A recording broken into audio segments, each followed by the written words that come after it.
Ilova bo'yicha videoga kirganingizdan keyin 3 ta nuqtani tanlaymiz, Delete Remix knopkasini bosamiz va birorta stiker tanlagan holatda u stikerni joylashtiramiz va Далее knopkasini bosamiz. Отметить людей knopkasini bosgan holatda добавить metku knopkasini bosamiz va Q-bazani tanlab uni belgilaymiz. Avtomatik ravishda belgilanadi. Keyin Поделиться nuqtasini knopkasini bosamiz va to'liq yuklanishini kutamiz.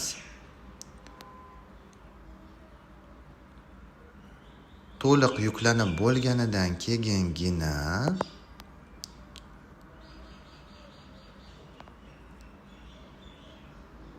kutamiz. Ozgincha vaqt olishi mumkin bu holat. Va yuklanib bo'lgandan keyin o'sha kommentariyalarga kirib biz Q-bazaga